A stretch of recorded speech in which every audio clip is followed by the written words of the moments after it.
सबको जय भीम, नमो बुद्धाय।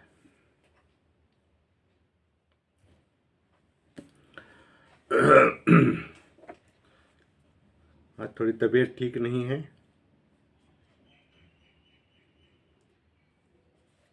Buddha and his Dhamma book 4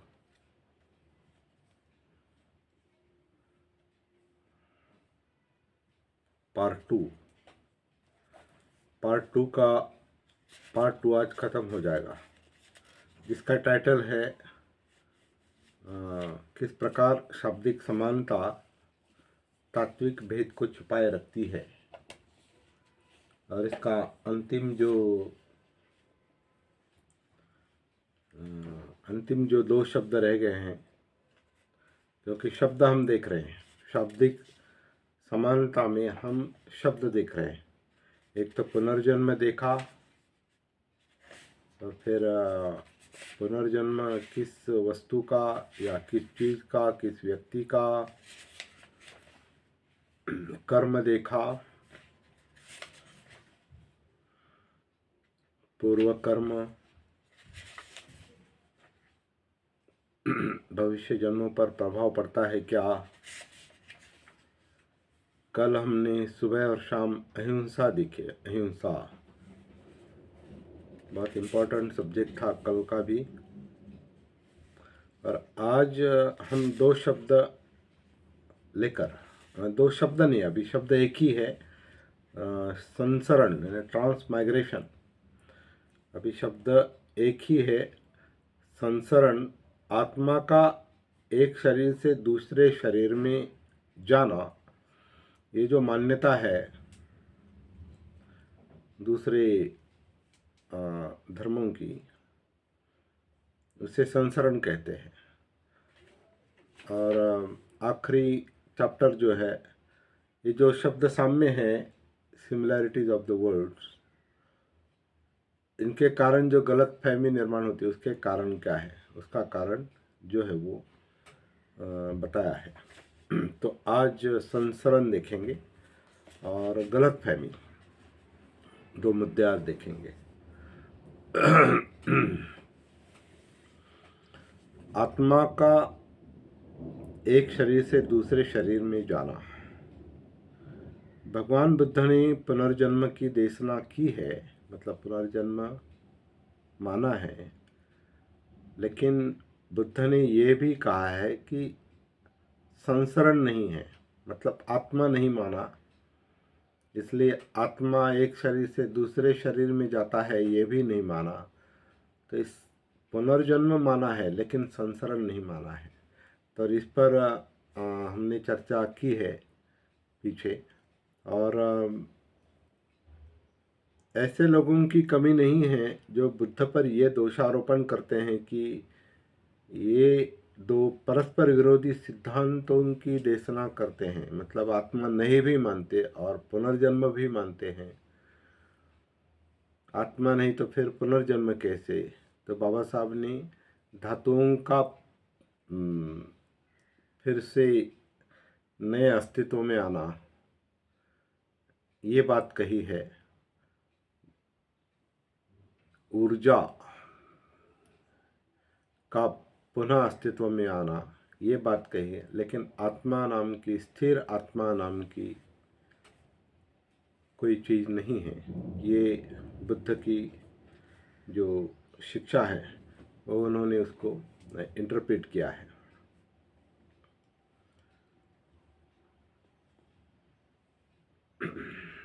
ऐसे लोगों की कमी नहीं जो बुद्ध पर ये दोषारोपण करते हैं कि ये 2 परस्पर विरोधी सिद्धांतों की देशना करते हैं।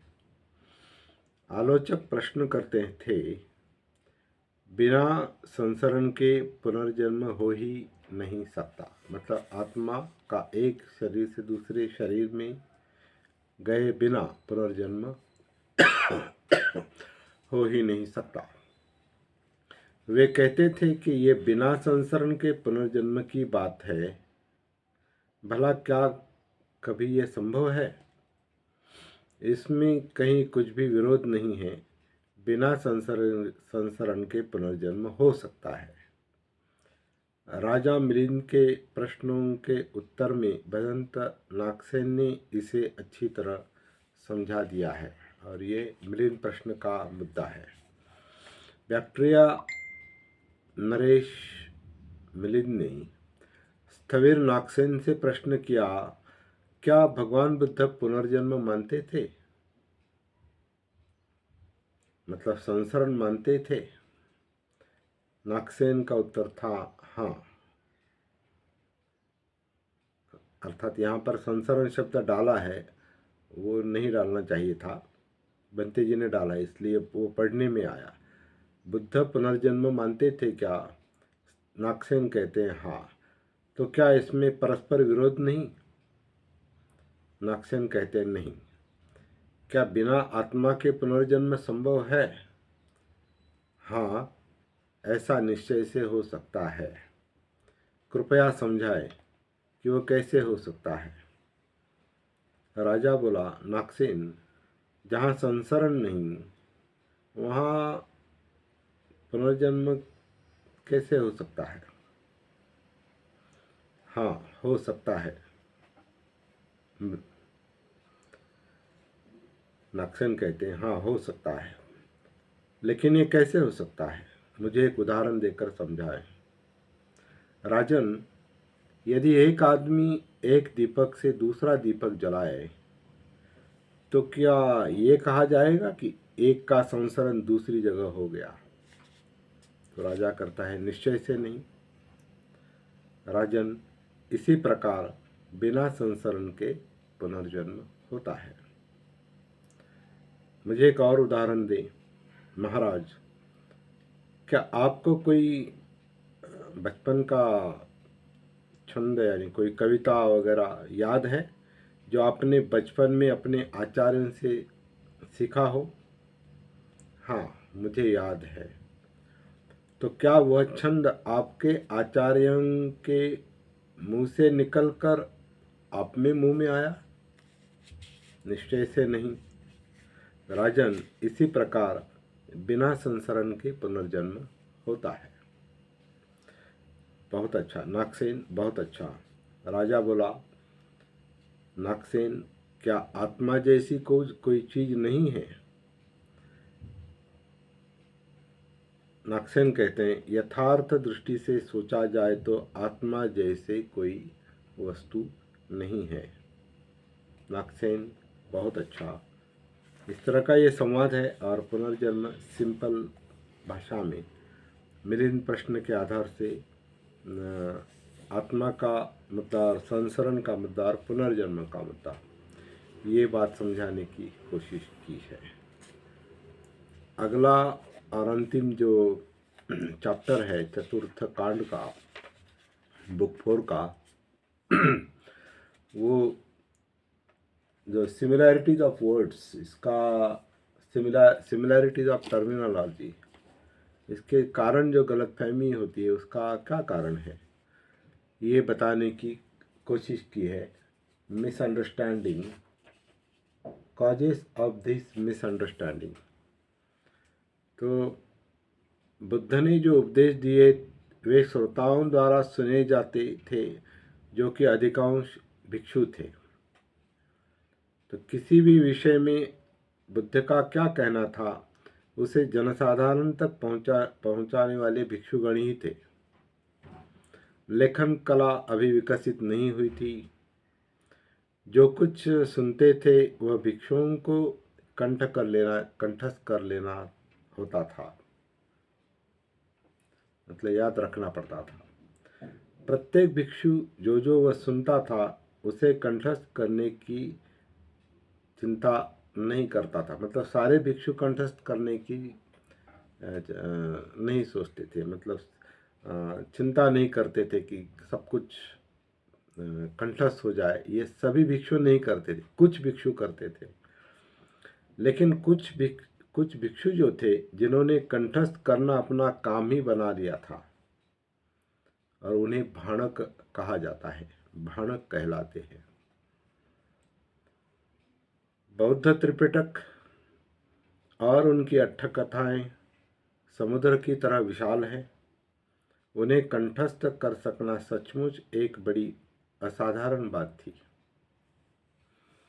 एक से अधिक बार ऐसा हुआ कि बुद्ध ने जो कुछ कहा उसकी रिपोर्ट ठीक ठीक नहीं हुई है, और ठीक से वो कंठस्थ नहीं किया गया, और बाद में लिखना जब लिखा गया 200-300 साल के बाद तो अलग ही हो गया होगा। तो जो बुद्ध ने कहा उसकी रिपोर्ट, उसका कंठस्थ करना या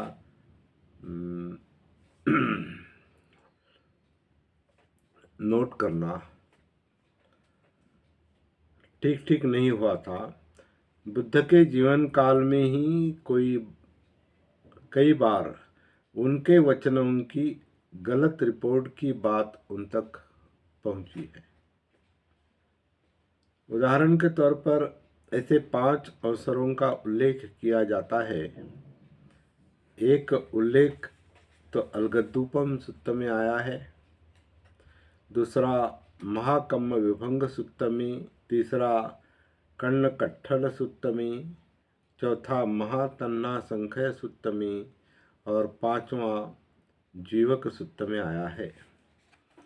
शायद इस तरह के और भी अनेक अवसर आए हों जब तथागत के वचनों की ठीक ठीक रिपोर्ट नहीं हुई है, ठीक ठीक से नहीं लिया गया, ठीक से कंठस्थ नहीं हुआ, और बाद में लिखने में भी वैसा ही आया या और विकृत हो गया।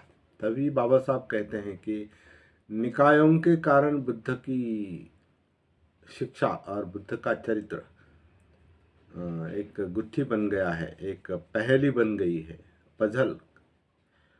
तो ये बार बार सिद्ध होता है। शायद इस तरह के और भी अनेक अवसर आए हों तथागत के वचनों की ठीक रिपोर्ट नहीं हुई हो, क्योंकि हम देखते हैं कि भिक्षु भी बुद्ध के पास गए हैं और प्रश्न किया है कि ऐसी परिस्थिति में उन्हें क्या करना चाहिए। कर्म और पुनर्जन्म के बारे में जब जब गलत रिपोर्ट हुई है उसके अनेक अवसर है। कई बार ऐसा हुआ है कि कर्म बुद्ध ने एक तरह से समझाया, दूसरी तरीके से लिया, दूसरे अर्थ से लिया। पुनर्जन्म बुद्ध ने बताया, वो दूसरे अर्थ से लिया। इन सिद्धांतों को ब्राह्मणी धर्म में भी स्थान प्राप्त है। इसलिए भाणकों के लिए अपेक्षाकृत सुगम था। इसलिए भाणकों के लिए अपेक्षाकृत सुगम था कि बौद्ध धर्म में ब्राह्मणी धर्म की भी खिचड़ी पका दे। मतलब ब्राह्मणी धर्मों के ये शब्द या कंसेप्ट कर्म और पुनर्जन्म जैसे, उसमें अलग से खिचड़ी पका दी है भाणकों द्वारा, मतलब भिक्षुओं द्वारा। और जैसे हमने देखा था कि जो एक साध्वी का प्रवचन धम्मपद पर चल रहा है, अभी चल रहा है, 2 साल का वो उनका कमिटमेंट है, 2 साल वो धम्मपद पर बोलेगी।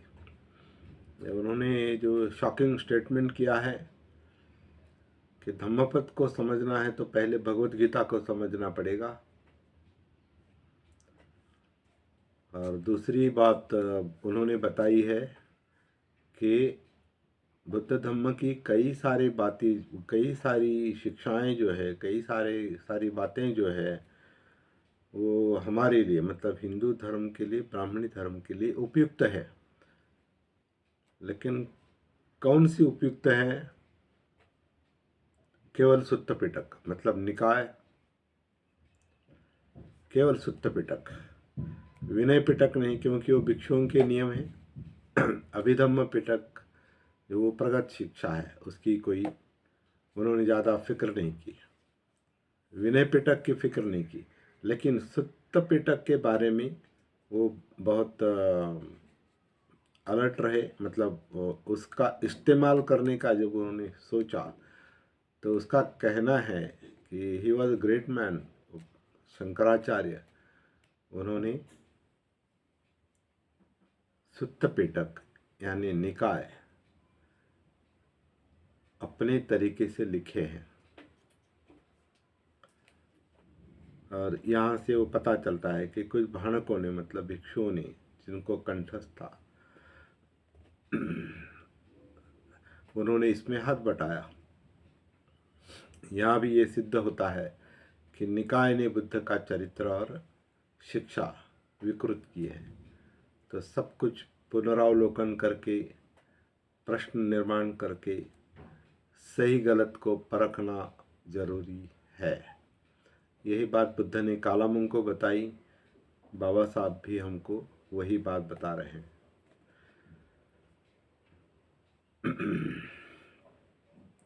इसलिए त्रिपिटक में जो भी बुद्ध वचन करके माना गया है, उसे भी बुद्ध विवचन स्वीकार करने में बड़ी सावधानी की आवश्यकता है।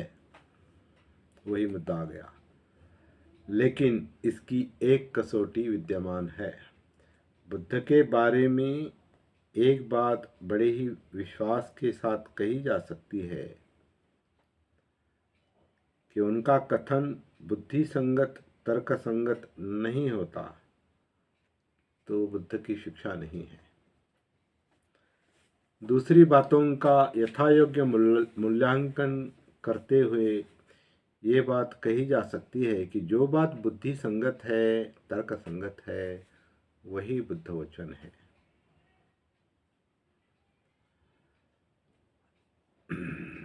इसमें अनुभव की भी बात आती है, अनुभव संगत भी। जो बुद्धि विचार करती है, तर्क जो होता है, वो अनुभव सिद्ध होना चाहिए। ये भी बात बुद्ध वचन के अंतर्गत आती है। दूसरी बात यह है कि बुद्ध ने कभी ऐसी बेकार की चर्चा में नहीं पड़ना चाहा जिसका आदमी के कल्याण से कोई संबंध नहीं है। इसलिए कोई भी ऐसी बात जिसका आदमी के कल्याण से कोई संबंध नहीं, यदि बुद्ध के सिर मढ़ी जाती है तो उसे बुद्ध वचन नहीं स्वीकार किया जा सकता। और तीसरी कसौटी है वो ये कि बुद्ध ने सभी विषयों को दो वर्गों में विभक्त किया है। ऐसे विषय जिनके बारे में वे निश्चित थे और ऐसे विषय जिनके बारे में वे निश्चित नहीं थे।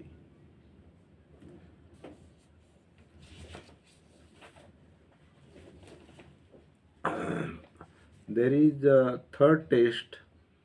It is that the Buddha divided all matters into two classes, those about which he was certain, जो उन्हें निश्चित जो बतानी थी वो, और जो निश्चित रूप से नहीं बतानी थी वो। दो बातें हैं यहाँ। ऐसे विषय जिनके बारे में वे निश्चित थे, ऐसा कहा है। मतलब जिनको बतानी, सर्टन मतलब जिनको बतानी थी, निश्चित रूप से बतानी थी, और जो नहीं, निश्चित रूप से नहीं बतानी थी। ऐसे दो वर्ग, दो क्लास। जो विषय पहली श्रेणी में आते हैं उनके बारे में उन्होंने अपने विचार निश्चयात्मक रूप से, अंतिम रूप से व्यक्त किए हैं और निश्चित शब्दों में। जो विषय दूसरी श्रेणी में आते हैं उनके बारे में उन्होंने अपनी राय भर व्यक्त की है, राय दी है, केवल मत व्यक्त किया है, लेकिन उनके वे विचार ऐसे हैं जो बदल सकते हैं। यही बात बाबा साहब ने अपने खुद के विचारों के बारे में भी बताई है कि कोई भी विचार पकड़ कर नहीं रखना चाहिए, उसको बार बार उसको परखना चाहिए और आवश्यकता पड़ने पर उसे बदलना चाहिए। नहीं तो मनुष्य प्रवाहपतित बनता है। प्रवाह में जो एक काठ होता है, हाँ, सूखी लकड़ी, और सूखी लकड़ी जैसे बहती है, वैसे अगर वो एक ही विचार पकड़ के बैठे तो प्रवाह में केवल वो बहते रहेंगे। जहाँ संभव है वहाँ अपना विचार बदलना चाहिए, परिस्थिति के अनुसार अपने विचार बदलने चाहिए। तभी बाबा साहब के कार्य की भी शैली ऐसी थी। जैसे उनके पत्रिकाओं के नाम हैं, पत्रिकाओं के नाम उन्होंने परिस्थिति के अनुसार कालानुरूप बदले हैं। पहले मुक नायक, फिर बहिष्कृत भारत, फिर जनता, फिर समता, फिर प्रबुद्ध भारत।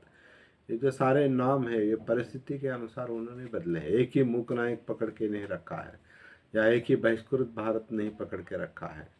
फिर जनता, समता और प्रबुद्ध भारत। तो ये ऐसे विचार है जो बदले जा सकते हैं। जिन जिन प्रश्नों के बारे में संदेह है और मतभेद है, उनके बारे में यह निश्चय करने से पहले कि बुद्ध का निश्चित मत क्या था, ये आवश्यक है कि हम इन कसौटियों को ना भूलें। 3 कसौटियाँ दी है।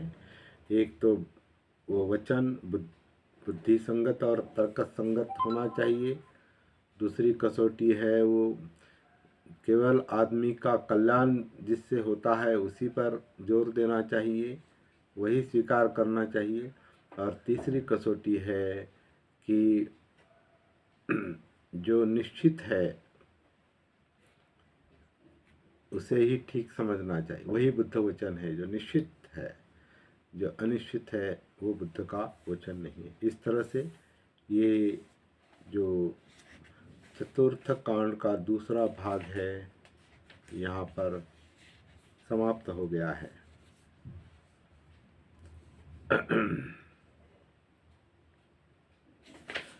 आज शाम को भी 7:30 बजे मिल सकते हैं, लेकिन थोड़ी तबीयत खराब है। अगर ठीक हो गई तो शाम को मिलेंगे, अगर ऐसी रही तो चल सकता है। तो सबको जय भीम, नमो बुद्धाय। शाम को मिलने की कोशिश करेंगे।